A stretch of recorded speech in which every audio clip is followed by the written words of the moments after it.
Hey, how's it going? This is Shannon Gallagher. I'm up here at Tackle Express today, and we're going to be talking about fishing the big white flukes for white sea bass, yellowtail, halibut, and any other fish out there that have been eating squid and belong on your dinner table.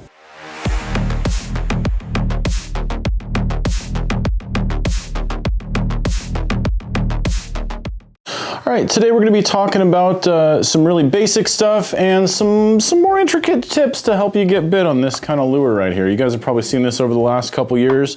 What you haven't seen over the last couple years that we did have this year was a really good white sea bass bite on the full moon in April. That's a really encouraging sign for our fishery. I know last year folks were seeing a lot of fish on the meter and they just weren't biting, and then we had a windy early summer. This year looks like it's shaping up to be really, really successful, and we want to give you the tools to be able to make the most of that. So, long story short, at the most basic, if you haven't heard about it, we got boats that are fishing our Channel Islands, either the Northern Four or some of the ones down here, and they're catching white sea bass, yellowtail, and halibut on these big white fluke lures. The reason being is they look like a squid when they shoot through the water. I don't know if you ever looked at squid under a light, right? Because when they get up and they're floating and they're just kind of in mass, they're not terribly active, but when they first get on the light and they're fireballing around, they're doing all this sort of stuff and they have this kind of motion, that's exactly what these do in the water. So we're going to talk today about how to rig these up, what kind of rigs to use, what boats to fish on, you know, basically how to make the right choices to get on the water and catch a big fish on this stuff, because it's a ton of fun, right? Because at the heart of it, what we're talking about here is going out and catching a big game fish, right? 15 to 50 pounds on a bass rod, and it's totally doable. So I think we're gonna start out with tackle, and then we'll get kind of into location and then method. Tackle wise, a 300 or 400 size bait casting reel is really effective.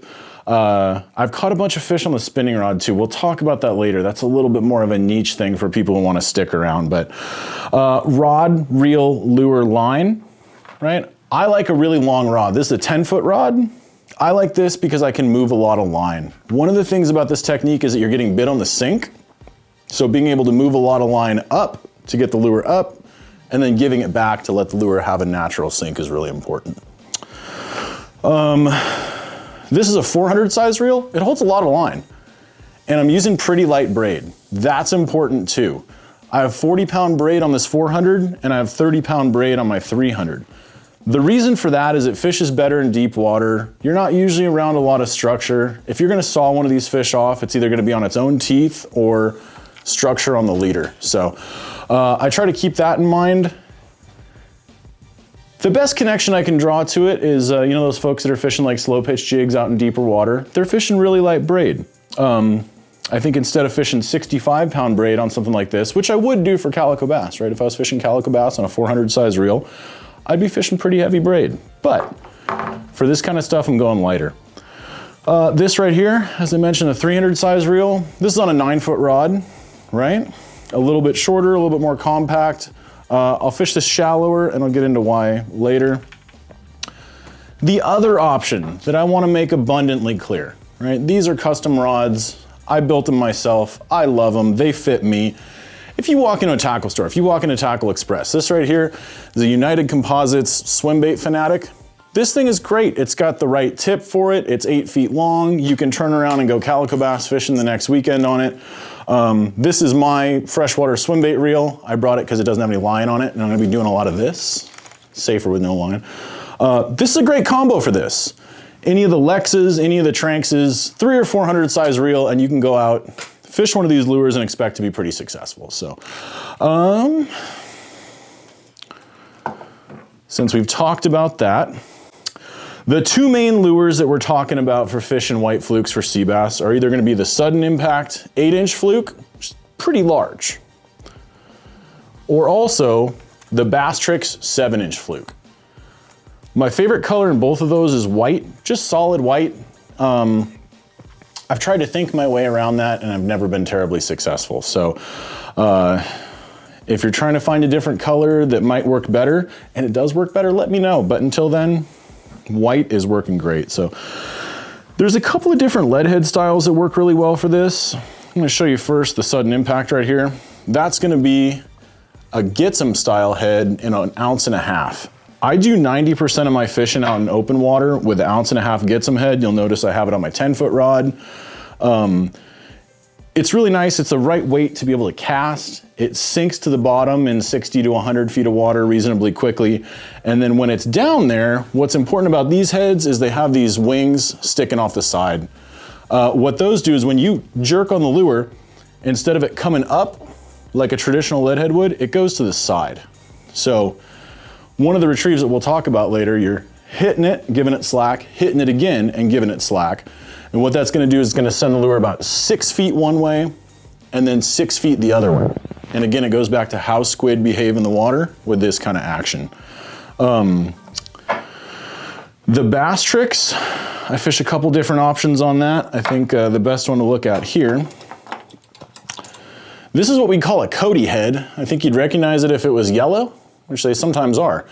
This thing has a 5/0 hook and it's a 1 ounce on that 7-inch fluke. I like that a little bit better in shallower water where I'm more retrieving the fluke rather than fishing it vertically. These little guys right here, you'll notice they have just the traditional hook collar and kind of a short shank hook. Going back to the get 'em head, they have, kind of regardless of weight, once you get into the larger sizes, they have a really big 8/0 hook. I really like that, especially for halibut, because you don't lose a lot of fish to pulled hooks. I know a lot of people, when you're fishing bait for halibut, especially when you're fishing fin bait, maybe you're fishing a trap rig, the thing's not hooked really well, you wind it all the way up to the boat and it has a freak out at the boat and the hook pulls. That's, 90% of the heartbreak stories that I hear with halibut. When I hook them on the fluke, the lead head is past their lips and that hook is in the back of their skull. Like, I'm blown away by how deep those things eat it. So when you stick them, they're on there. Speaking of sticking them, when you set the hook with this style of fishing, you're gonna be working your lure. We'll get into that in a little bit so it's fresh in your mind when you go, but what I want you to do is, just like your bass fishing, put your thumb over and your forefinger under, and that'll allow you to feel bites on the sink, especially when you're out of gear. You'll just feel a real small thunk. It'll kind of blow your mind. You're like, did a 30-pound gamefish just eat my 8-inch lure? Yeah, and all it felt like was that. So when you get bit, do not swing. Don't swing. You got 150 feet of line out. Who knows what's going on with all the current? It's not straight, it's not tight. What I want you to do is, when you feel that, turn the handle. Turn the handle fast, point the rod until your drag slips.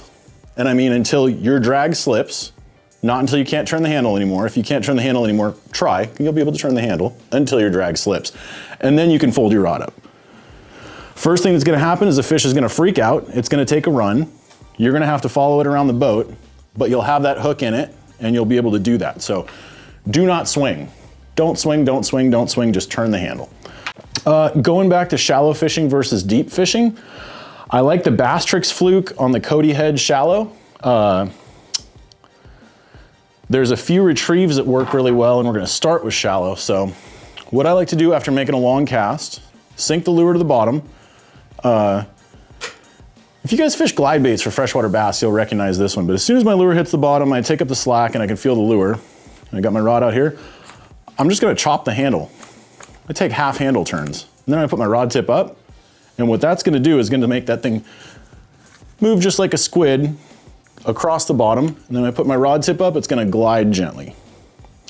The other two retrieves that are really effective is I can just sweep, and then give it slack. When I sweep and give it slack, it's gonna go across, and then it's gonna sink in a spiral. I think it's important, anytime you fish a new lure, take it out where there's some clear water, drop it down about 10 feet, see what it does when you're doing the retrieves you've planned. So the first one's gonna be that chop, but that's once it's away from the boat. Away from the boat or vertically, you can sweep and drop. My personal favorite is I like to give it a good crack. If you guys have ever fished a jerkbait for freshwater bass, you'll know this, because it's basically the input on the rod gives it the action, but the slack allows it to react in the way that causes the lure to move in an appealing way. So crack, slack, and then sometimes I'll just bottom check. And if I hit bottom, I'll take a handle turn. let it sit there for a second, because it's basically made that thing walk underwater 6 feet in either direction. Every game fish for 50 feet has become curious, right? They're like, what's that over there? I want to go check that out. And then you just suspend that thing 5 feet off the bottom. They're going to come over and eat it. So those are my main retrieves. I think it's important to kind of draw a line between fishing for sea bass and yellows and fishing for halibut. Sea bass and yellows eat this thing really well, so do halibut. I think it's one of the better ways to catch them if they're on like a deeper nest, or if they're on a spot of squid, or if you're just basically in a zone that has them. Sea bass and yellows like that hard crack because they're more curious, they're a little bit more mobile. Halibut will definitely come a long ways for it, but they'll come a long ways for it on the sink. So what I notice with halibut is I make my cast, I sink it to the bottom. Right when I'm like, oh, I'm about where the bottom should be, I feel, and that's my cue to start whining. So they've actually seen it coming down, they've come over to meet it, and they eat it. But when I'm actually doing more of a retrieve and I have to fish and work, halibut like a smoother action. They like that thing to basically hit the bottom, and then I lift it up to here, tight line it, so it just glides across the bottom. They don't like all this erratic stuff that the lure is capable of. That's important for presentation, but it's important for sea bass and yellows. So erratic action for sea bass and yellows, smooth and steady for halibut. As you've made your cast and you're working back to the boat, one of the things that I think is really important to note, this thing gets bit great straight up and down. A lot of people, when we're fishing a casting lure, once it gets straight up and down, they'll say, well, my cast is toast, I'm done, I'm gonna wind it straight back up and reset. I think that's a mistake with this style of fishing. I spend as long as it takes my lure to hit bottom and come back to vertical, fishing straight up and down. Because fish will follow it back, they'll get curious, they're like, that thing's kind of sticking in this zone now. I'm amazed at how many fish I catch straight up and down with this thing. Especially, I've seen a lot of people on boats who might not be as talented at casting, and they just drop it straight up and down and they catch fish and they have a great day. So I always want people to keep that in mind, that once you're straight up and down, just continue your retrieves, lift and drop, crack and slack, and you'll get bit. I like to talk about kind of how we fish on a boat when we're talking about fishing the fluke. So I've drawn a picture of a sport boat, stern, bow, wind, right? And we've all been taught that when we're fishing on a drifting boat, we want the wind in our face. That's true for fishing bait, right? If you're fishing a fluke up in the Channel Islands or somewhere where you got sea bass and you're drifting on a sonar mark, or you found some fish and you're waiting to set up on them, you're gonna be drifting, especially in like squid nest areas. Most anglers are gonna be using a dropper loop. And if they're doing what the crew said, they're gonna be on the side of the boat with the wind in their face, right? So our effective fishing area with those rigs, we can pretty much consider a swath about 30, 40 feet wide and the length of the boat, right? So 30 to 40 feet by 65 feet. I've got 10 anglers on this side of the boat. My remaining 5 anglers are fishing flukes. And they're casting in these 2 semicircles here. The important thing about this is these 5 anglers are covering more water than these 10 anglers. So statistically, they're more likely to catch a fish if the fish want their lure. In most cases of this, they do. So when you're making your cast here and here and here, and the boat's drifting towards you and you're losing a little bit of distance, but you're out of the way of all these anglers. And also, if you're strictly talking about sea bass, they're an interesting fish because they're gonna do all these swim throughs. If they swim through here, the dropper loops are gonna get bit. If they don't swim through there, but they're coming through here, they're gonna find your fluke. One of the things that convinced me that the fluke was an effective lure and something that I should really learn to fish was that we were having these charters where we would have 10 people on this side of the boat fishing dropper loops, 5 people on this side of the boat fishing flukes. These people would put about 10 fish on the boat for the day, which is great. They're catching limits of sea bass. The anglers on the other side of the boat, 5 anglers fishing flukes, were catching 15 fish. So that's not 5 more fish, that's 3 times the effectiveness, right? See what I mean? This goes double for halibut, because if the boat is drifting this way with the wind here, right? These lures are gonna be presented to the halibut before these rigs can get there. So if you're on this side of the boat, fishing the fluke, the boat's drifting towards your bait, it's gonna be the first thing those fish see. If they're not terribly active, if they're only gonna eat an anchovy on a dropper loop, these folks are gonna get them, but they're gonna get them anyways, right? If it's a fish that's gonna chase down a big lure, and it's a big fish, and you wanna catch it, yeah, my advice is be the first one in front of it over here. I have talked a lot about kind of bottom contact of this bait. That plays into it really well when you are fishing halibut. If I'm just fishing sea bass, and we're drifting on, say, meter marks or a squid spot, I'll make my first cast and I'll count down. So I'll say I'm, 30 seconds to bottom.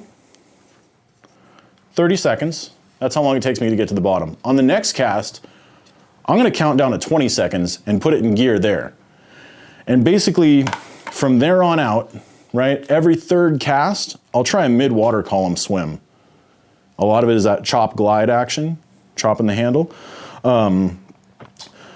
If there's fish that aren't necessarily cruising on the bottom, right, the dropper loop folks are gonna miss them anyways. I'm not really gonna try and get a slider to drag behind the boat. It's gonna be kind of skipping like a stone. This thing's got 1.5 ounce lead head. I can control that depth pretty well. If there are fish swimming in mid-column, and I'm on a boat that say we wouldn't have known that, right? Without somebody saying, from the wheelhouse, hey, I got fish halfway down. Why doesn't someone try that, right? I can find that out with a rod and reel. So, trying to think if there's any other tricks. Yeah, the spinning rod. Well, before we go to the spinning rod, I do want to talk about this little guy right here. This is something I kind of like. Warbait's neck breaker. You can put an Aki hook on it. You can put a big owner reaper hook on it. What I've noticed, I used to fish a sliding sinker with a squid, because if you're doing this technique, your other rods are rigged up for squid. We can be realistic about that. I'll have a dropper loop tied on, right? But this guy right here, when I would fish the sliding sinker with a fluorocarbon leader and braid, my problem is that my sliding sinker goes up to my splice and gets stuck above my splice. So I don't have, a squid with a sliding sinker all the way down to my hook in one compact presentation. I've got some sort of weird accidental Carolina rig. So if you do this right here, two things happen. It keeps your squid upright, right? It's not spinning. And also, you don't have to worry about your sinker sliding up your line. But the same exact presentation in terms of effectiveness as a sliding sinker. Leader. Speaking of sliding up to your splice, I think it's important to talk about leader because I talked about light braid earlier, right? 30, 40 pound braid. If you don't feel secure with that, by all means, go heavier. You're not gonna hurt my feelings. You might not catch my fish though, right? 25 to 40 pound fluorocarbon. So this is 25. I fish a lot of 25. I think 30 is my main go-to. If they're really, really biting, you can fish 40 and it'll just make your day a little easier. But going back to rods, I know I talked a little bit about kind of the traditional calico bass rod. I've had a lot of people say to me like, well, you're fishing on 30 and 40 pound tests and a long rod. Can't I just use my jig stick? Absolutely. Like if you don't want to buy another rod and you just want to try this out and you want to buy a couple flukes and a couple lead heads and go fishing, if it looks like fun, you just take your 9 or 10 foot jig stick, full of mono, I don't care, right? Cut off your dropper loop, tie one of these things on, make a couple casts with it, and the worst thing that'll happen is you'll catch a fish and have a good time. So try that out if you're interested and skeptical. So. This is a big surf rod, big surf spinning rod. So 9.5 foot Major Craft triple cross LSJ. This thing's kind of cool. A bunch of people are fishing these with weedless swim baits for halibut, kind of in the kelp and the surf. What I've been doing with them is taking, like the Bass Tricks or the little 5-inch slug. When we're fishing the beach for halibut and we're drifting, I kept thinking to myself, if I could just cast a couple 100 feet and work this thing back gently, right, the distance would make a difference because I'd cover so much more water. I've been doing that the last 1.5 years and it's been really, really productive. So I think if you have a big spinning rod at home, again, 30 pound braid, 25 pound leader, everybody freaks out when you hook one because you got a big spinning rod in your hand, run down from the wheelhouse. What's that guy thinking? What pound test do you have? And you're like, I got 25, right? You're kind of set. It's a fun way to catch them. So I didn't want to go through and not mention that. Real quick, what do I bring? If I'm going to the tackle store and my question is, what do I absolutely need? One spool of fluorocarbon, probably 30 pound, right? If you want to splurge, 25, 30, and 40. Fantastic. How many flukes? If you're fishing the sudden impacts, which are big, these are big. You compare them to the bass tricks, it's like twice as much plastic, right? Probably 4 or 5 sudden impacts because these are going to get torn up by a gamefish. You know, you catch a big halibut on them or a big sea bass and the thing fights you for 5-6 minutes and it's gnawing on the lure the whole time, it's going to get torn up. So I recommend at least 4 or 5 of these. 1 pack of lead heads. If you have to choose 1 lead head for the sudden impact fluke, 1.5 ounce gets 'em head. If you have the luxury of choosing more, 1 pack of 2 ounce gets 'em head, 1 pack of 1 ounce, 1 pack of 1.5. You can get any color you like. Like I said, I just tried them all and I settled on white. Bass tricks, minimum of these guys, 1 pack of the white ones. That'll get you 3 baits. These are Elastec, so they are a little tougher. They'll still get torn up by barracuda, but it's one of those deals that if you're gonna sit there and really tear the fish up, it is nice to have some Elastec. They do a bait fish color. That little guy right there. If you're fishing sand bass during summer and you don't want to go through an entire bag of plastics, you can pick those up and fish them for sand bass. They work great. So for those guys, 1 pack, 3/4 ounce Cody style heads with a 5/0 hook. And like I said, you can get away with your calico bass rod. You can custom build a rod just for this technique. You can fish a big spinning rod if you're fishing halibut in shallow water. You can just use your jig stick. There's not a whole lot you can't get away with it. The other thing that I think is important is people say, how do I know they're biting it? If you put it in the water and they eat it, they're biting it. It's a nice lure to have some technique around. Technique makes you feel confident in your ability to try it, right? If you go out there and you try the retrieves that I showed you and you're rigged up similar to like the way that I'd be rigged up, you're probably gonna be really successful, right? If they're eating this thing and your lure's in the water, they're gonna eat it. I always say one of the measures of a good lure is that there are very few wrong ways to fish it, and these things absolutely follow that rule. So I want to thank you for joining us. I want to thank you for being here. I want to thank Tackle Express for having us, and we hope you have a wonderful season on big white sea bass, halibut, and yellowtail in the Channel Islands. Thank you.